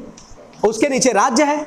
अब यह पूछा गया इसी पीसीएस 2020 में कि किस वर्ष हमारे संविधान में 3rd लेवल ऑफ डेमोक्रेसी जोड़ी गई, शासन का 3रा लेवल जोड़ा गया, और ईयर था 1992, 93, 94, 95। क्या दोगे आंसर? हाँ, तो आंसर तो होगा 92, क्योंकि जो 73वां संविधान संशोधन था जिसके वजह से ग्राम पंचायत का स्थापना किया जाता, वो एक्ट आया कब था मुन्ना? 92 में। लेकिन लागू कब हुआ? 93 में। 24 अप्रैल 1993 उस दिन लागू हुआ, इसलिए हम उस दिन मनाते हैं पंचायती राज दिवस। लेकिन आया कब? 92। तो थर्ड लेवल ऑफ डेमोक्रेसी कब जोड़ी गई? 92। ठीक है ना, ये पीछे 2020 में पन्ना पलट लीजिएगा, आपको मिल जाएगा। ओके, आइए अब देखिए, तो कुछ विचारधाराएं क्या है गांधी जी का। तो जैसे आर्टिकल 40 भी है हमारा ग्राम पंचायत का गठन, और फिर है जब हम लोग आर्टिकल 43 पढ़ेंगे न्यूनतम वेतन की बात है, तो वो भी गांधी जी कहते थे कि होना चाहिए। पर्यावरण का संरक्षण होना चाहिए, जो आर्टिकल 48 के बारे में हम लोग पढ़ेंगे, तो उसमें भी गांधी जी की विचार थी कि भाई पर्यावरण को क्या करना है? शुद्ध करना। भाई स्वच्छ भारत मिशन में लोगो क्या है? गांधी जी का चश्मा ही और लाठी गांधी जी है ना, तो वो क्या है? स्वच्छता का प्रतीक है भाई साहब। तो इसलिए कुछ विचारधाराएं क्या हैं? गांधीवादी। और कुछ विचारधाराएं क्या हैं? तो वो है इंटेलेक्चुअल, बौद्धिक। जो पढ़े लिखे लोग हैं वो कहेंगे कि बढ़िया काम होना चाहिए। तो क्या होना चाहिए? पढ़े लिखे लोग क्या कहेंगे? देखो, पढ़े लिखे लोग कहेंगे कि क्या होना चाहिए? राज्य को यानी स्टेट का यह कर्तव्य है कि सभी उनके नागरिकों में न्यूट्रिशन लेवल को उठाए, पोषाहार स्तर को क्या करे? अपग्रेड करे। क्योंकि भाई भूखमरी से अगर हम मरेंगे तो अच्छा रहेगा क्या? तो इसलिए कुछ ऐसी विचारधाराएं हैं जो क्या करती हैं? बौद्धिक। फिर आर्टिकल 50 आप लोग पढ़ोगे तो जिसमें क्या है? कार्यपालिका यानी एग्जीक्यूटिव, और उसके साथ साथ न्यायपालिका क्या होगी? सेपरेट होगी। ये भी कैसी फिलॉसफी है? ये भी आपका बौद्धिक फिलॉसफी है, यानी इंटेलेक्चुअल फिलॉसफी है। इसके साथ साथ इंटरनेशनल पीस को मेंटेन करना है। अपने राज्य में बम गोला बारूद का सेंटर नहीं बनाना है पाकिस्तान के जैसे। जैसे पाकिस्तान में क्या है? पूरा एक ग्रुप ही चलता है, अलकायदा, पूरा बढ़िया से वो चलते हैं, फ्रीली घूमते हैं। और जब FATF का डर आता है, जब FATF की मीटिंग होने वाले रहते हैं, उसके 2 महीने आप देख लोगे पाकिस्तान का तांडव। अलकायदा के प्रमुख हाफिज सईद गिरफ्तार किए गए और जेल में गए, 6 महीने के जेल में। मुजाहिदीन के प्रमुख यहां गिरफ्तार किए गए। जैसे ही FATF की मीटिंग होने वाली जाती है, 2 महीने पहले से काम शुरू हो जाता है पाकिस्तान का तांडव कि हम कहीं ना कहीं से जो ग्रे लिस्ट में है उससे हट जाए। अब पाकिस्तान बर्बाद होने वाला है, बता दे रहे मैं अभी से। लेकिन जैसे ही FATF की लिस्ट से बाद में सब कहा जाए कि नहीं तुम अभी इसी लायक हो मुन्ना, तुम जूता खाओगे तो खाओ, तो जब ये बात उसको पता चल जाती है तुरंत उसके बाद से रिलीज कर देता है। तो ये काम है पाकिस्तान का। हमारे यहाँ ऐसा थोड़ी ना है। तो हम लोग इंटरनेशनल पीस को क्या करते हैं? मेंटेन करते हैं। ये एक ओवरव्यू हुआ। और सबसे बड़ी बात, अब जरा हम लोग आर्टिकल वाइज चलते हैं। तो जब हम आर्टिकल वाइज चलते हैं तो 36 से ये हमारा शुरू होता है। 36 में कहा गया है स्टेट की डिफिनेशन, जैसे हमने फंडामेंटल राइट में पढ़ा था कि फंडामेंटल राइट में भी जो आर्टिकल 12 लिखा था, सेम आर्टिकल 36 स्टेट की डिफिनेशन। 37 में क्या कहता है? 37 में कहा गया है कि ये जो DPSP है ये इनफोर्सेबल बाय लॉ नहीं है, यानी इसको आप किसी भी न्यायालय में इनफोर्स नहीं करा सकते। जैसे उसमें लिखा है राइट टू वर्क, तो आप जाके न्यायालय में ये नहीं कह सकते भाई साहब हमको राइट टू वर्क चाहिए, अभी चाहिए, मेरे को मांगता है, नहीं आएगा तो मैं ये कर दूंगा। नहीं कर सकते, क्योंकि अगर वो फंडामेंटल राइट रहता तो आप मांगते और कोर्ट आपको देता भी, लेकिन वो फंडामेंटल राइट नहीं है ना, इसलिए आपको नहीं मिलेगा। लेकिन अभी जाके कहोगे ना कि मुझे रोजगार चाहिए तो मिल जाएगा। पता है कैसे? राइट टू वर्क इंप्लीमेंट हो गया है, काम पाने का अधिकार। और ये काम पाने का अधिकार जो MG नरेगा एक्ट 2005 के तहत हुआ है, तो अगर आप इस समय जाओगे कोर्ट में कि साहब हमको काम दे दो, तुरंत आपका जॉब कार्ड बनेगा और खड्डा खोदने के लिए आपको 100 दिन के लिए रोजगार मिल जाएगा। प्रतिदिन 202 रुपया आपके खाते में मिलते जाएं। अब देखिए इसमें मैंने बहुत सारी चीजें आपको बता दी। मनरेगा एक्ट कब आया? 2005 में। मनरेगा के लिए पैसा कितना मिलता है? 202 रुपये। तो यही तो नॉलेज है, बिखर पड़ा है, आप बटोरते जाइए इसको ध्यान रखिएगा। और वो भी 202 है ना, ये पहले 20 रुपया कम था, यानी कितना था पहले? 182 था, और लॉकडाउन में ही 20 रुपया बढ़ाया गया। लॉकडाउन में घर पे थे, टीवी नहीं देखते थे क्या? तो टीवी देखते थे तो वो नहीं पता चलता कि नरेगा में इतना दाम बढ़ गया, खाली वो सास बहू वाला देखना था। हाँ हम समझ रहे। तो 47 क्या कहता है कि DPSP is not enforceable by law, इसको आप लॉ से इन्फोर्स नहीं करा सकते, ये ध्यान रखिएगा। 48 क्या कहता है? वेलफेयर स्टेट, मतलब राज्य का यानी स्टेट का यह कर्तव्य होगा कि वो अपने स्टेट को क्या बनाएगा? एक वेलफेयर स्टेट बनाएगा। कोई मुझे बता दे वेलफेयर स्टेट का मतलब क्या होता है, थोड़ा हम भी आराम कर लें। हाँ, बहुत बढ़िया। ये तो वो हाल हो गया कि हमने पूछा कि कैट का मतलब क्या है, आपने कह दिया बिल्ली। हाँ जी,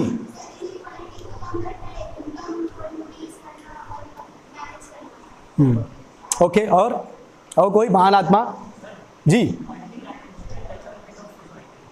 ये भी बढ़िया है, अच्छी बात है,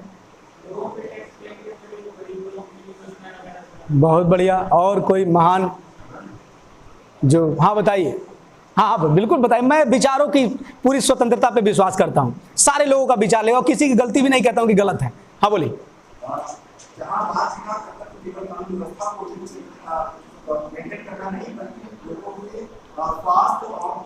हाँ ठीक है, ठीक है, ओके, सब लोग सही बता रहे हैं आप लोग। मतलब भाई लोक कल्याणकारी राज्य, मतलब आप एक राज्य हो, आप एक वेलफेयर राज्य कब बनोगे? अगर आप जाके तुरंत गाड़ी पलटाओगे, गोली मरवाओगे किसी को, तो वेलफेयर राज्य नहीं होगे। आप लोग राज्य के लोगों में उनका आर्थिक, सामाजिक और राजनीतिक न्याय देखोगे। आप ये देखोगे कि सबको भोजन की सुविधा मिल रही है कि नहीं, ठीक है ना, सामाजिक न्याय के अंतर्गत आता है। सबको समान व्यवहार किया जा रहा है कि नहीं, सामाजिक न्याय के अंतर्गत आता है। सबको हेल्थ सुविधा मिल रही है कि नहीं, ये भी आपका सामाजिक न्याय के अंतर्गत आता है।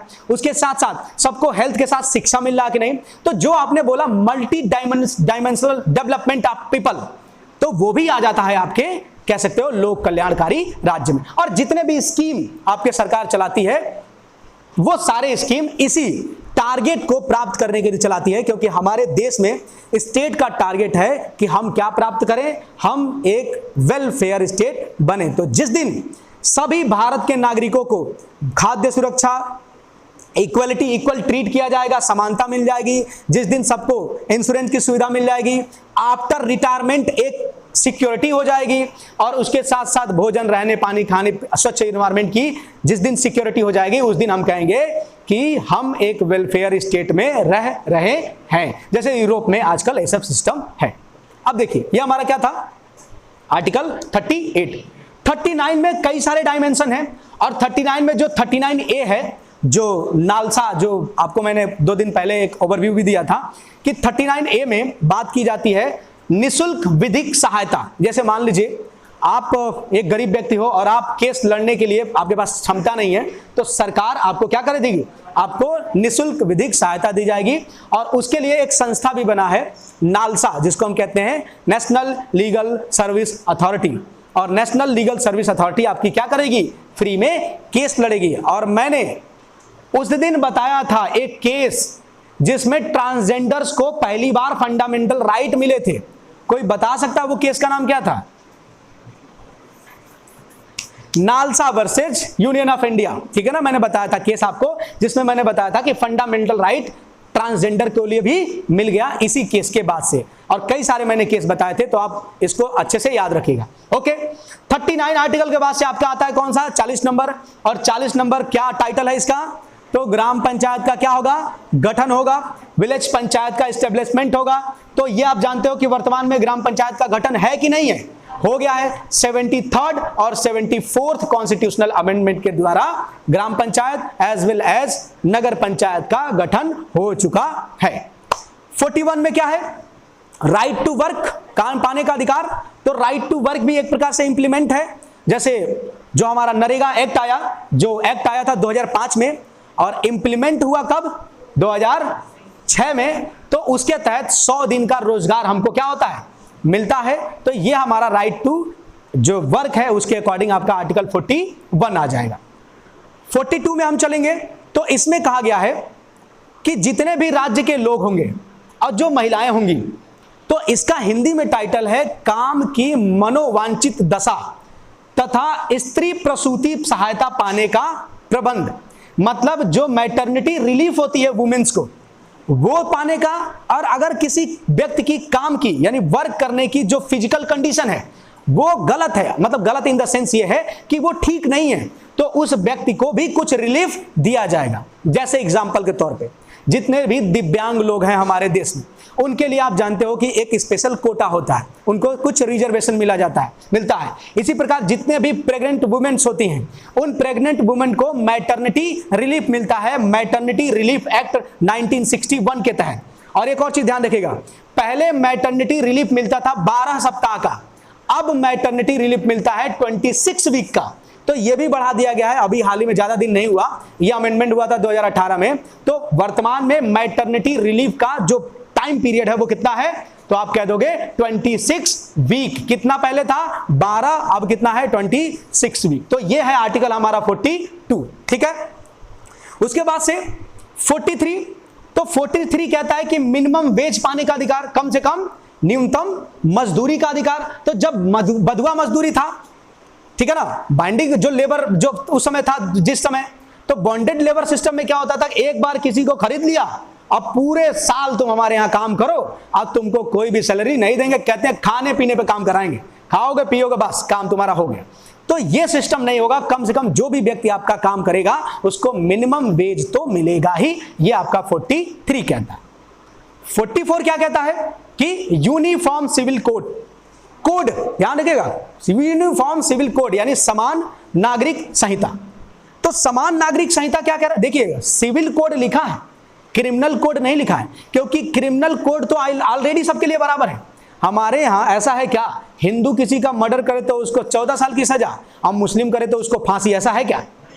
तो क्रिमिनल कोड ऑलरेडी इक्वल है सबके लिए, लेकिन सिविल कोड मतलब, सिविल का मतलब होता है, सिविल का मतलब, दीवानी का मतलब होता है कि कैसे किसी को तलाक करना है, कैसे हमारे संपत्ति में हमारे बेटे का राइट होगा, ठीक है ना, अगर कैसे हम अगर चल बसे तो हमारे संपत्ति का बंटवारा कैसे होगा, तो सक्सेशन राइट, उसके साथ साथ तलाक, विवाह, इन सब से रिलेटेड जो कानून है, वो कानून अभी भी भारत में क्या है, अलग है। हिंदू के लिए हिंदू लॉ, मुस्लिम के लिए मुस्लिम लॉ। तो हमारा टारगेट है कि एक दिन हिंदू और मुस्लिम दोनों के लिए तलाक के नियम एक होंगे, शादी के नियम एक होंगे, जो उत्तराधिकार है, सक्सेशन है, उनके नियम एक होंगे, जो दान की व्यवस्था है, गिफ्ट की व्यवस्था है, एक होंगे। लेकिन अभी ये है नहीं। अभी आपको पता है ना, हिंदू लॉ के तहत आप सिर्फ एक ही विवाह कर सकते हो, अब मुस्लिम लॉ के तहत 4, समझ गए ना। तो ये असमानता, घोर असमानता जो हो रही है हम लोग के साथ, इसके लिए सरकार को सुनवाई करनी चाहिए कि भाई साहब एक तरफ एक तरफ 4 कैसे चलेगा, हमें भी या तो 4 दिया जाए या तो इधर कम कर दिया जाए, दोनों तरफ समान व्यवहार होना चाहिए, ध्यान रखिएगा। यह है यूनिफॉर्म सिविल कोड। 45 नंबर मैंने बता दिया था, पहले ही बता दिया था ना, कैसे राइट टू एजुकेशन को उसमें मर्ज कर दिया गया, तो मैंने बता दिया 45 नंबर। 46, तो शिक्षा का अधिकार किसके लिए, तो SC, ST और इकोनॉमिकली वीकर सेक्शन के लिए, यानी जो आर्थिक रूप से पिछड़े हैं और जो शेड्यूल्ड कास्ट और शेड्यूल्ड ट्राइब के क्षेत्र से आते हैं, उनको हम शिक्षा के लिए क्या करेंगे, प्रमोट करेंगे। ये हमारा 46 हो गया। 47 क्या है, तो राज्य का कर्तव्य होगा कि न्यूट्रिशन लेवल को क्या करेगा, मेंटेन करेगा, पोषाहार स्तर को क्या करेगा, बढ़ावा देगा। इसी के तहत आप जानते हो सरकारी स्कूलों में जो मिड डे मील चलता है वो भी इसी को इंप्लीमेंट करता है, जो दलिया बांटा जाता है वो भी यही है सेम। अब तो घी भी बांटे जा रहे हैं, घी के पैकेट वगैरह, जो आंगनवाड़ी में जिनके घर का कोई होगा वो, आजकल घी सरकार दे रही है, लेकिन आंगनवाड़ी वाले सब खुद पी जा रहे हैं घी। बच्चे क्या मोटे होंगे, वो तो पहले ही दुबले, आंगनवाड़ी मोटे ताजा हो जाएंगे। तो ये है, तो ये हमारा 47। 48 क्या है, 48 कहता है कि हम लोग पशुपालन और मतलब जो पशुपालन है उसका हम क्या कर देंगे, बढ़ावा देंगे, यानी एनिमल हस्बेंड्री को क्या करेंगे, इंक्रीज करेंगे। तो आपने देखा होगा कि ये तालाब खोदो, इतने पैसा लोन में लेके जाओ, किसान क्रेडिट कार्ड योजना जिसके तहत आप पशुपालन करते हो या फिर कुछ भी करते हो, तो सरकार आपको बहुत ही कम इंटरेस्ट में क्या लेती है, लोन देती है। तो ये आपका 48 में आ जाता है आर्टिकल। 48 का बाद से एक और आर्टिकल है 48A, जिसमें कहा गया है कि सभी वन्य जीव और इन्वायरमेंट का क्या करना है, प्रोटेक्शन करना है। ये आर्टिकल 48A है। तो अब देखिए, 2 मैं चीज पूछ रहा हूं। एक कानून है और ये बहुत बार पूछा गया है, 3 कानून मैं 2-3 बता दे रहा हूं आपको। एक है इन्वायरमेंट प्रोटेक्शन एक्ट 1986 या 1972, 1986। तो पर्यावरण संरक्षण अधिनियम 1986 ये किस आर्टिकल को इंप्लीमेंट करता है, आर्टिकल 48A को, वाइल्ड लाइफ प्रोटेक्शन एक्ट यानी वन्य जीव संरक्षण अधिनियम, ये किस आर्टिकल को इंप्लीमेंट करता है? 48A को। तो अब बताइए, सलमान खान चिकारा मारेंगे तो उनको सजा होगी, ये किस आर्टिकल के तहत होगी? 48A। आप जाके जंगल में आग लगा दोगे, फॉरेस्ट फायर कर दोगे, तो आपको किस आर्टिकल के तहत सजा होगी? आप समझ गए ना मेरी बात को? आपको वन्य जीव और जो पर्यावरण है उसको कंजर्व करना है। अब बताइए, दिवाली पर पटाखे फोड़ोगे कि नहीं फोड़ोगे? हम किस आर्टिकल के तहत उस पर रोक लगा सकते हैं? 48A के तहत। पॉलीथीन पे बैन लगाएंगे, ये कौन से आर्टिकल के तहत पे? 48A, क्योंकि ये पॉलीथीन जाएगा और वाटर का जो वाटर साइकिल है उसको इंटरप्ट कर देगा। ओके, अच्छा, ये हो गया। और शराब पर बैन हम क्यों लगाएंगे? अब किस आर्टिकल के तहत लगाएंगे? जैसे बिहार, गुजरात, ये बता दो तो फिर से एक और लड्डू जा रहा है, लड्डू प्रश्न। बताइए, देखिए एक सेशन में एक ही लड्डू प्रश्न रहता है, लेकिन आज तो दो दो हो गए। तो देखते हैं, कोई महिला शक्ति कोई बता दे कि मद्य निषेध, लिकर बैन हम लोग किस आर्टिकल के तहत करते हैं? आप दो दो लड्डू आप तो ले गए आज। 47 ही है, क्योंकि क्या लिखा है? राज्य का कर्तव्य है कि न्यूट्रिशन लेवल को क्या करना है? बढ़ाना है। और आप शराब पियोगे तो न्यूट्रिशन लेवल बढ़ेगा कि घटेगा? घटेगा ना। लीवर खराब होगा तो आप तो बीमार हो गए, जब बीमार हो जाओगे तो राज्य पर बोझ बढ़ जाओगे। इसीलिए राज्य क्या कर सकता है? आर्टिकल 47 का उपयोग करके आपको बैन कर सकता है। अच्छा, कोई भी दूध, मिल्क या FSSAI, समझ गए ना मेरी बात को? Food safety and standard authority of India, जब किसी पर मोहर मारती है, किस आर्टिकल के तहत? 47। समझ रहे ना? कोई भी खाद्य पदार्थ को कि वो गलत है कि सही है, ये सारी बात आपके इंटरव्यू के लिए हैं जो मैं बोल रहा हूं, ये एक्स्ट्रा। ठीक है, तो 47, 48 आपके हो गए। 49 में क्या है? जो मोन्यूमेंट है, मतलब जितने भी राष्ट्रीय स्मारक हैं, उनको आपको क्या करना है?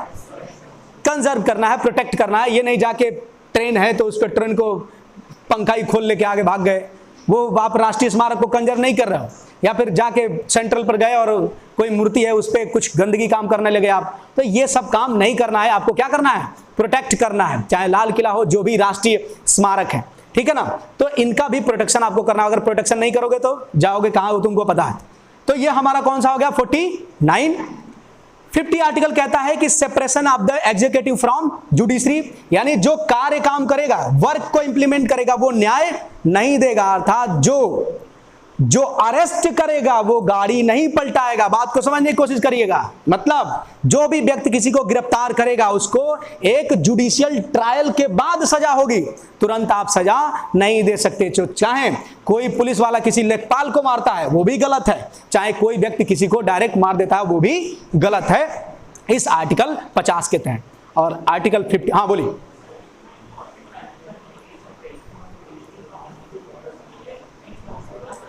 कौन सा? देखिए, जब सब लोग पढ़े लिखे हो जाएंगे ना, जब हमारा इंडिया एक समय आएगा जब हम आर्थिक रूप से समान तो नहीं हो पाएंगे कभी, लेकिन एक टक्कर के लेवल पर आ जाएंगे, और जिस दिन हमारी इकोनॉमिकल ग्रोथ जबरदस्त हो जाएगी तब ये इन्फोर्सेबल हो जाएंगे।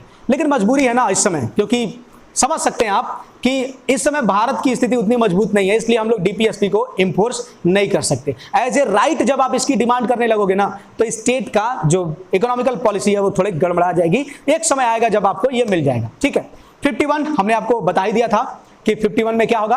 आप स्टेट का एक कर्तव्य होगा कि वो क्या करेगा? इंटरनेशनल पीस को मेंटेन करेगा। तो मेरे प्यारे बच्चों, देश के होनहार बच्चों, आज का जो सेशन है हमारा डीपीएसपी और फंडामेंटल राइट को आप खत्म कर लिए। कल जब क्लास होगी तो पहले ही सेशन में हमारी क्लास होगी, और फर्स्ट सेशन में जब भी हम लोग पढ़ेंगे कल नेक्स्ट डे फंडामेंटल ड्यूटीज, और उसके बाद से राष्ट्रपति को स्टार्ट करेंगे। तो आप बढ़िया से तैयारी करके आइएगा, प्रश्न पूछने के लिए भी तैयारी। आज तो गुरुदेव आए खाली, प्रश्नों का बंदूक तैयार है हमारे पास, तो प्रश्न आप धगाधक पूछिए, कोई दिक्कत नहीं। प्रश्न आप पिछले साल के भी लगाते रहिए ताकि आपको एक आइडिया मिलता रहे, ठीक है ना? मेहनत जबरदस्त तरीके से करिए, हम अपने तरफ से मेहनत करेंगे, आप भी करिए, और जितना बेहतरीन कंटेंट होगा मैं आपको दूंगा, आप भी इस पे मेहनत करिए और बढ़िया से सफलता प्राप्त कीजिए। कोई प्रश्न किसी का नहीं ना? तो चले फिर, तो एक बार फिर से बोल दीजिए, जय हिंद, जय हिंद।